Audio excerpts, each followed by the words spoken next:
Mara Ellison arrived at the Cross estate, expecting to lose her father's house. The stone mansion overlooked the Hudson River beneath pale autumn sunlight, surrounded by copper trees, private docks, misty water, and distant hills. Everything about the property looked peaceful. Nothing about the man waiting inside was. Howard Ellison owed Damian Cross nearly $3 million. Then he disappeared. Mara assumed Damian intended to seize whatever property her father had left behind. Instead, Damian placed a contract in front of her. Howard had listed Mara's bookkeeping services as collateral against the debt. The betrayal struck harder than the number. Her own father had reduced her skills, time, and freedom to something that could be traded. Damian did not treat her as property. He made it clear through the terms that she would not be bought, sold, or physically controlled. But until the missing money was found, he intended to enforce the financial agreement. Mara entered the estate under guarded conditions and immediately understood why Damian's name carried so much fear. He was younger than she expected. Perhaps 34, with a tall, broad, muscular frame, dark hair, gray-blue eyes, tattooed hands, a sharp jawline, and a light beard.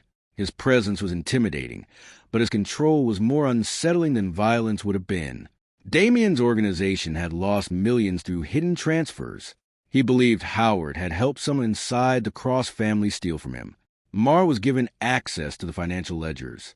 Within hours, she found payments routed through shell companies connected to Senator Richard Hale's development projects. Then she found a name that made her stop: Grant Ellison. Her older brother had vanished 18 months earlier after warning Mara that he had discovered something dangerous. Damian's records describe Grant as a financial investigator who had betrayed the Cross organization and disappeared with evidence. Mara refused to believe that version. A locked accounting file caught her attention. Its encryption pattern was unmistakable. Grant had taught her the same sequence years earlier. Inside was a photograph of Damian standing beside a burned-out vehicle. Federal records connected that vehicle to the death of a protected witness. The image could make Damian look like a murderer. Mara was still studying it when Damian entered. He noticed the file immediately. The balance of power shifted without a word. Damian still controlled the contract, tying Mara to the estate. But Mara now possessed knowledge capable of destroying him. She gave no indication whether she had copied the image. That night, the first shot came from across the Hudson. Glass shattered beside Mara. Damian moved before she understood what had happened, pulling her behind a stone column as a security team responded toward the riverbank. The attack proved someone knew she had opened the hidden ledgers. Mara returned to the photograph after the estate entered lockdown. She checked the dead witness's federal file one more time. Then she saw the name. The man Damian was accused of killing had been Grant Ellison's former partner. By dawn, the Hudson estate was no longer safe. The sniper had not simply found Mara. Someone had breached Damian Cross's security system from inside. He moved her north before sunrise, away from the river and into the Adirondack Mountains, where early snow dusted the pines and Lake George reflected pale blue beneath rocky slopes. Mara resented being relocated without a choice. Damian seemed to expect that. At the Cedar House above the lake, he gave her access to the transportation logs, vehicle records, and property files. Nothing suggested she was being held there against her will. The distinction mattered. So did the fact that Damian never touched her without permission, despite the debt contract that had brought her into his world. Inside the house, Mara discovered something stranger than weapons. A concealed room behind the kitchen contained medical supplies, emergency identification papers, burner phones, and old photographs. The property had once been a witness shelter.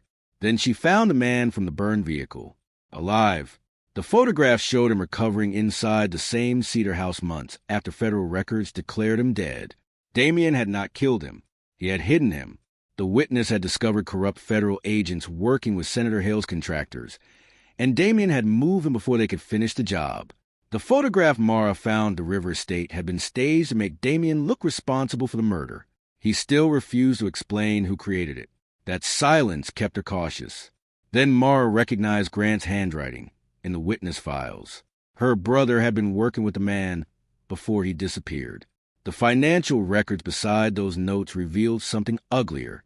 Senator Hale's contractors were laundering money through low-income redevelopment projects. Poor tenants were pushed from buildings through fraudulent notices. Undocumented workers were threatened when they reported unsafe conditions. Families without strong legal representation were treated as easy obstacles. Grant had traced public money into private criminal accounts. Howard's gambling debt had apparently been used to force him into moving some of those funds. Damian admitted Howard was useful precisely because no one would believe a disgraced gambler who later claimed political coercion. Mara's anger shifted, not away from her father, toward the system that had learned how to weaponize his weakness. Howard had still made choices, but someone had designed the trap. Damian then revealed that multiple safe houses had been compromised recently. Someone inside his organization was leaking locations. Their hostility began changing into reluctant trust. Before either of them could decide what that meant, the security alarm sounded. Black vehicles appeared on the mountain road. The outer gate opened without resistance. Mara checked the access log. The intrusion code belonged to Vincent Cross, Damian's uncle, the man who had taught him how to run the organization. They escaped through a snow-covered forest trail toward the lake. Before leaving, Mara grabbed one hidden flash drive from a medical room. It contained Grant's final financial report. The first name listed under the attempted murder authorization was Vincent Cross. Grant's final report pointed south.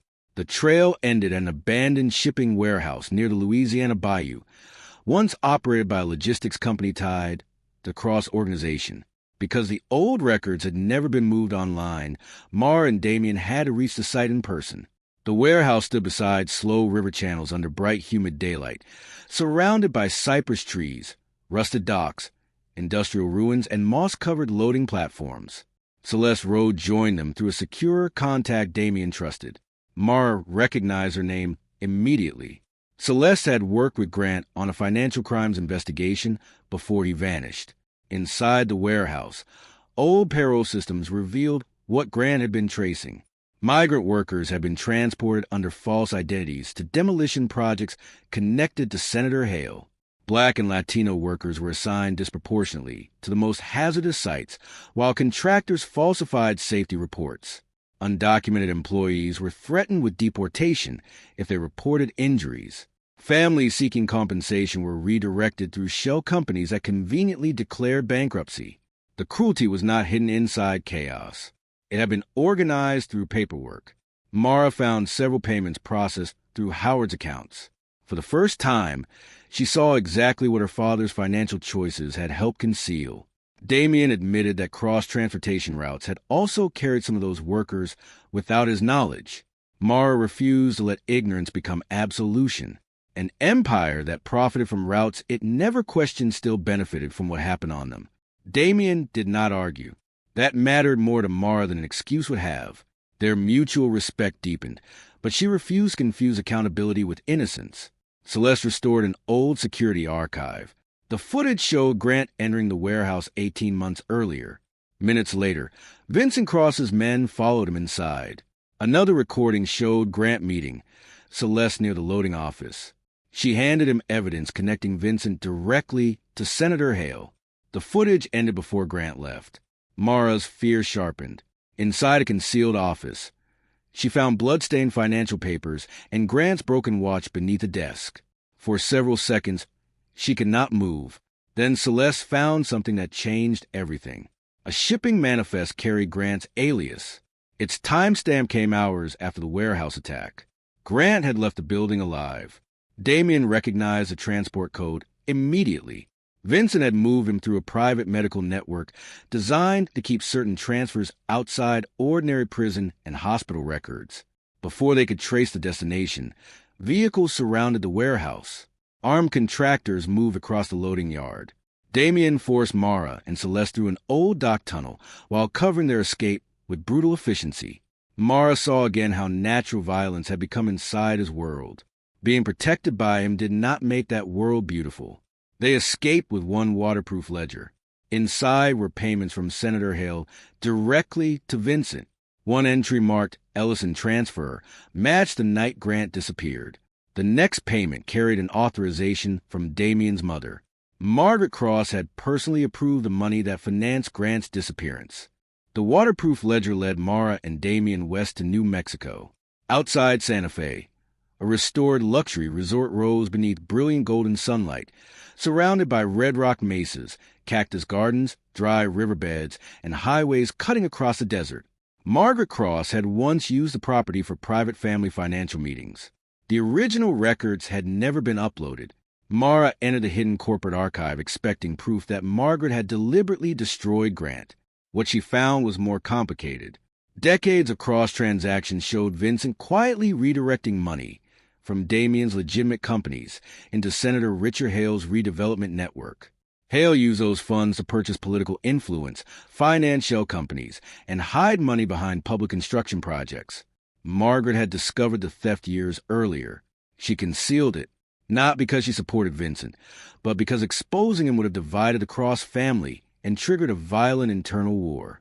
Her silence did something worse. It gave Vincent time to become powerful. Mara found the authorization connected to Grant. Margaret had approved his transfer, believing he was being moved into protective custody. Vincent altered the paperwork afterward. The forged version redirected Grant into his private transport system. Then Mara uncovered the truth behind Damian's darkest secret.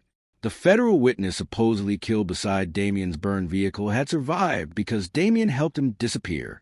Vincent had arranged the fire, planted evidence, and preserved the photograph as leverage against his nephew. Damian had been framed from inside his own family. Mara copied every file she could find and began sending them to Celeste. Damian caught the transfer before it finished. For one tense moment, Mara expected him to shut it down. Instead, he entered the final encryption password himself. He was willing to expose records capable of destroying the Cross organization if that was the price of bringing Vincent down. But those same files also revealed Damian's genuine crimes: bribery, extortion, smuggling, violent retaliation against rivals.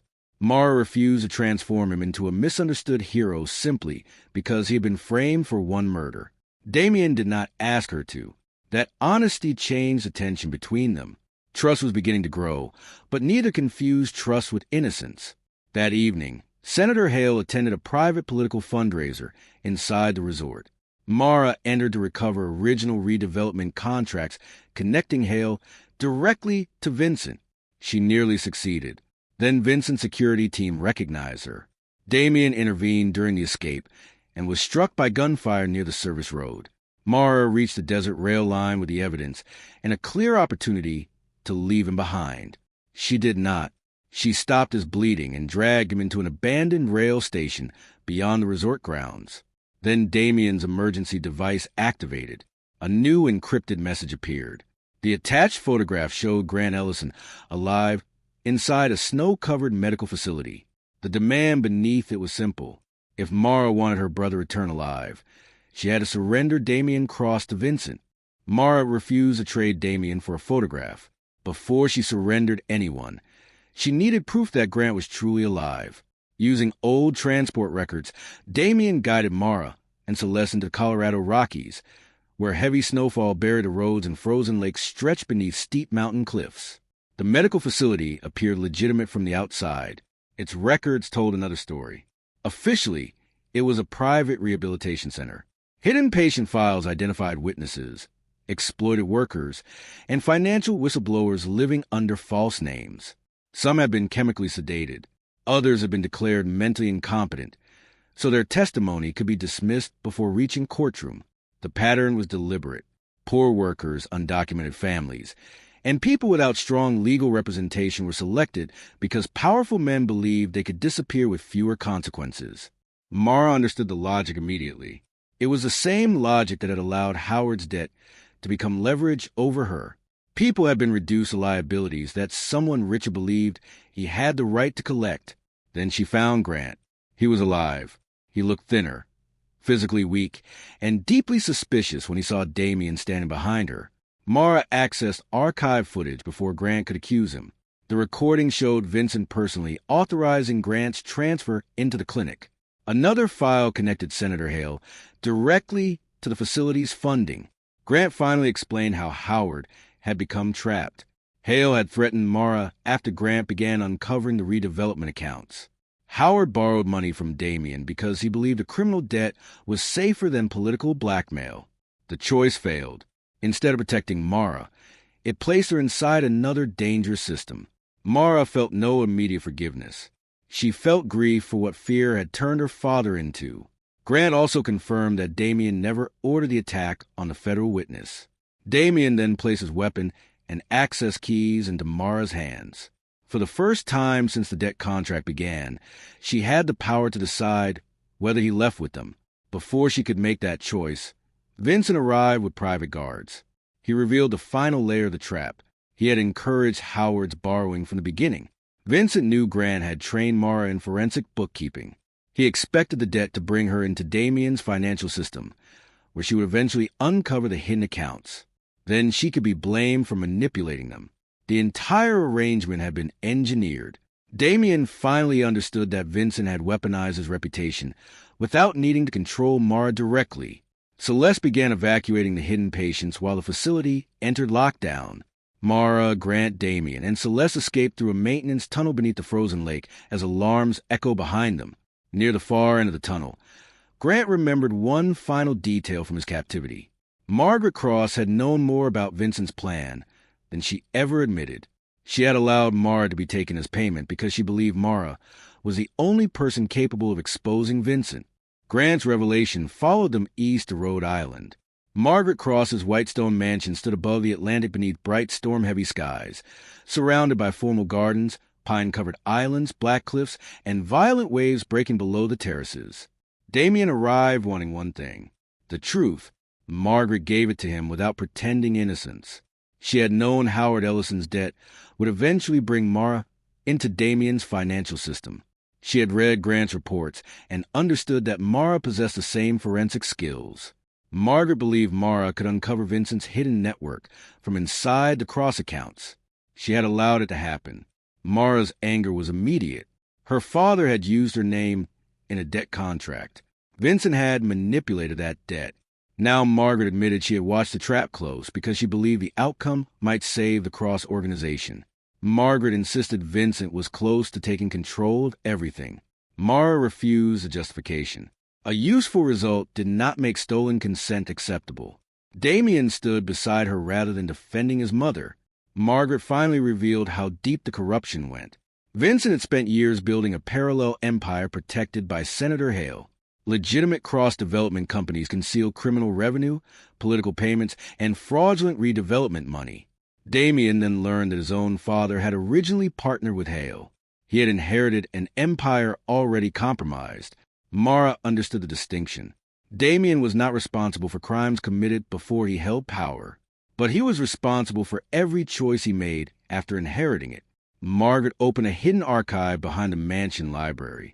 Inside were original financial ledgers, federal witness records, Grant's transfer documents, and years of Vincent's private communications. The files proved Damian had saved the federal witness he was accused of killing. They also proved Margaret had deliberately concealed evidence to protect the Cross name. Then gunfire shattered the windows. Vincent's men had reached the mansion. They wanted the archive destroyed before federal investigators could receive it. Damian moved Grant away from the exposed corridor while Mara and Celeste secured the ledgers. Margaret remained inside the archive long enough to authorize the release of her own incriminating records. For the first time, she chose truth over the family name. When the attack was contained, Damian removed her authority over the Cross organization permanently. The final files revealed Vincent and Senator Hale's next destination, an exclusive Manhattan club. There, they planned to finalize a massive redevelopment agreement that would bury the remaining money beneath legitimate investments. Before Mara left, Margaret handed her a sealed letter written by Howard. Inside, Howard admitted he had deliberately placed Mara's name in the debt agreement, not because he believed she could repay it, not because he thought Damian would exploit her. He had discovered Vincent was already targeting her. Howard believed Damian Cross was the only dangerous man powerful enough to keep Mara alive. Howard's letter changed what Mara understood about the beginning. It did not change what had to happen next. The exclusive Manhattan Club rose above Central Park beneath bright winter daylight. its glass roof reflecting the skyline while judges, investors, contractors, and political allies gathered for Senator Hale's redevelopment fundraiser. Vincent Cross was already inside. Mara entered beside Damian. Months earlier, her name had been written into a debt contract like collateral. Now she carried evidence capable of destroying nearly every powerful person in the room. Outside, Celeste coordinated federal investigators, while Grant prepared the clinic records for release. Then Damian made his move, before the guests. He legally transferred temporary authority over his legitimate companies to Mara. Whispers spread immediately. Some interpreted it as a romantic declaration. It was something far more dangerous. The transfer gave Mara independent legal power to release every Cross financial record without Damian's approval. She used it at once. Screens throughout the club filled with evidence connecting Hale's shell companies to Vincent's payments, clinic transfers, fraudulent redevelopment contracts, and hidden accounts. Grant released testimony from workers and witnesses whose lives had been treated as disposable. Hale reacted by accusing Mara of being part of Damian's organization. He argued that because she had worked inside Cross accounts, she was not a victim but an accomplice. Mara answered with the original debt documents, Vincent's internal codes, and Howard's letter. The arrangement that brought her into Damian's world had been engineered from the beginning. Vincent retaliated. He released records proving Damian's genuine crimes: bribery, extortion, smuggling, violent retaliation. The room waited for Damian to deny them. He did not. Instead, he gave Celeste the remaining encryption keys. By admitting what belonged to him, he stripped Vincent of the power to use truth as blackmail. Hale's allies began backing away. Executives turned against one another as signatures and hidden contracts appeared across the screens. Then Vincent disappeared toward the rooftop greenhouse. Grant followed. Minutes later, Vincent seized him and demanded that Mara surrender the evidence in exchange for her brother. The demand carried the same logic that had shaped her entire nightmare. A person traded for a debt, a life exchanged for power. Mara refused. Human beings were not payment. Damian intercepted Vincent before he reached the private elevator, and Grant prevented the confrontation from ending in an execution. Federal officers arrested Vincent alive. Hale was detained moments later as warrants spread through the club. Margaret appeared remotely and confirmed her role in concealing evidence, destroying the reputation she had protected for decades. Damian could have fled during the chaos. He stayed. Mara then discovered he had prepared a full confession before arriving. His plan had always ended with surrender. Before officers took him away, she opened the final attachment. Damian had transferred every asset connected to Howard's debt into restitution funds for the families harmed by the Cross organization. Several years after the Manhattan arrests, the world that had once trapped Mara Ellison inside another man's debt had finally begun to change. Vincent Cross, Senator Hale, corrupt officials, contractors, and clinic operators faced prosecution. Grant recovered from his captivity and joined Celeste Rowe's financial crimes organization, helping trace money that had once been used to silence vulnerable people. Howard survived, too. He faced charges for fraud and financial concealment, and Mara refused to pretend fear erased the damage he had caused. Over time, they rebuilt a limited relationship. Understanding his motives did not require forgiving every choice. Damian Cross served time for the crimes that genuinely belonged to him. His cooperation dismantled what remained of the Cross criminal network, while legitimate assets were redirected into restitution funds for workers, debt victims, and families harmed by the organization. Mara used part of those recovered funds to establish a legal aid and restitution center on the Northern California coast. The center stood above the Pacific, surrounded by redwood forests, wildflower fields, distant cliffs, and bright coastal sunlight. It specialized in helping people trapped by predatory debt, financial coercion, and powerful institutions that treated desperation like property. Mara understood that danger better than most. She had once entered Damian's world because someone else wrote her name into a contract. She would never allow another person's debt to define her again.